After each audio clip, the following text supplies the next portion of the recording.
نماز جنازہ کے صحیح ہونے کی شرطیں کیا فقہا نے نقل کی ہے؟ چنانچہ نماز جنازہ کے صحیح ہونے کے لیے 2 قسم کی شرطیں فقہا نے نقل کی ہے۔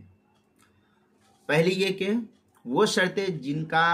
نمازیوں میں پایا جانا ضروری ہے،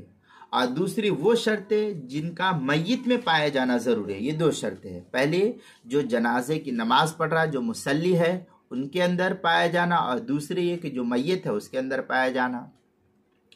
چنانچہ وہ شرائط جن کا نمازیوں میں پایا جانا ضروری ہے، جو نماز پڑھنے والے ہیں، مصلی زندہ لوگ ہیں جو نماز پڑھیں گے،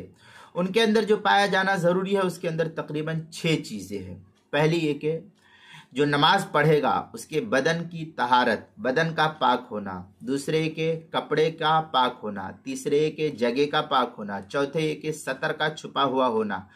پانچویں یہ کہ اس کا منہ قبلے کی طرف ہونا، چھٹے یہ کہ نیت کرنا۔ وقت اس کے لیے شرط نہیں، جیسا کہ اس کی تفصیل میں دوسری ویڈیوز کے اندر بتا چکا ہوں کہ جس وقت حاضر ہو اسی وقت نماز جنازہ کو اس کے حساب سے پڑھ لینا چاہیے، لہذا نیت کا کرنا۔ یہ 6 شرائط جو ہے اس شخص کے لیے ہے جو زندہ ہے، جو نماز پڑھے گا۔ اب دوسرے ہے کہ جن چیزوں کا، جن شرطوں کا پایا جانا میت کے اندر ضروری ہے وہ بھی تقریباً 6 ہی ہے۔ پہلا یہ کہ میت کا مسلمان ہونا، لہذا کافر پر نماز جنازہ نہیں ہے۔ دوسرے یہ کہ میت کے بدن اور کفن کا نجاست سے پاک ہونا، گندگی سے پاک ہونا، ناپاکی سے پاک ہونا۔ اگر نجاست اس کے بدن سے کفنانے کے بعد نکلے پھر کوئی حرج نہیں ہے۔ جس وقت آپ کفنا دفنا رہے تھے، غسل وغیرہ دے رہے تھے، اس وقت اس کے بدن پر کوئی نجاست نہ ہو، بعد میں اگر نکلے تو اس میں کوئی حرج نہیں، نماز جنازہ درست ہے، اس کا دھونا یہ بھی کوئی ضروری نہیں ہے۔ مثلا بسا اوقات ایکسیڈنٹ ہوتا ہے اور پھر اسی صورت میں جب اس کو کفنایا دفنایا جاتا ہے تو اس کے بدن سے عام طور پر خون نکلتا ہی رہتا ہے، وہ رکتا ہی نہیں ہے، تو یہ خون تو ناپاک ہے، لہذا یہ ناپاکی اس کے حق میں مضر نہیں ثابت ہوگی۔ اگر بند ہو گیا تو ٹھیک ہے، لیکن نہیں بند ہوتا، خون کفن کے اندر لگ گیا تو بھی کوئی حرج نہیں ہے۔ نمبر 3، میت کے سطر کا چھپا ہوا ہونا، لہذا میت بالکل برہنہ ہو تو اس کی نماز جنازہ درست نہیں ہوگی۔ اس لیے اس کا اگر کفن نہیں ملتا ہے تو جو کپڑا بر وقت میسر ہو جائے اسی کپڑے میں لپیٹ کر کے اس کو جنازہ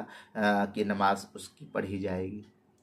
چوتھا یہ کہ میت کا نمازیوں سے آگے ہونا، میت کا جس طریقے سے عام طور پر ہوتا یہ ہے کہ یہ میت رکھی رہتی ہے، اب یہاں پر جو ہے امام پیچھے کی جانب کھڑا ہوتا ہے اور یہ جو ہے میت آگے رکھی ہوئی ہوتی ہے، تو اس طریقے سے میت کا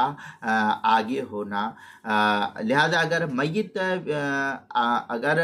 میت نمازیوں سے پیچھے ہو اور نمازی اس سے آگے ہو تو نماز جنازہ اس صورت میں پھر صحیح نہیں ہوگی۔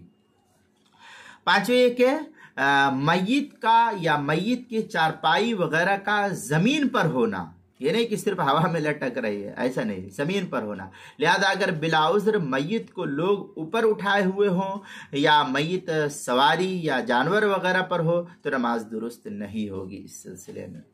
چھٹے یہ کہ میت کا موجود ہونا، لہذا اگر غائب پر نماز جنازہ پڑھی گئی تو یہ حنفیہ کے نزدیک غائب نماز جنازہ یہ غائب پر درست نہیں ہوگی۔ یہ 6 شرطیں میت کے اندر کا پایا جانا ضروری ہے۔ چنانچہ اس سلسلے میں کافی تفصیلی بحث کرتے ہوئے علامہ شامی فتاوی شام کے اندر نقل کرتے ہیں، شرطها ای شرط صحتها 6، اسلام المیت و طہارہ و فلقینیہ الطہارہ من النجاسہ فی ثوب و بدن و مکان، اس طریقے کی عبارت جو ہے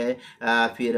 آگے نقل کی ہے، فی حق المیت والامام جمیعا و شرطها ایضا حضورہ و وضع و کونہ هو او اکثر امام المصلی، اس طریقے کی عبارت جو ہے فتاوی شامیہ جو زکریہ بک ڈپو دیوبند کا ہندی نسخہ فتاوی شامی کا، اس کی تیسری جلد صفحہ 103 اور 104، اور جو بیروت کا چھپا ہوا نسخہ اس کی تیسری جلد صفحہ 97 اور 98، البحر الرائق اس کی دوسری جلد صفحہ 315، مجمع الانہر اس کی پہلی جلد صفحہ 182، کتاب المسائل اس کی پہلی جلد صفحہ 78 اور 79 پر اس کو نقل کیا گیا، اس کی دوسری جلد صفحہ 78 اور 79 پر کتاب المسائل میں نقل کیا گیا ہے۔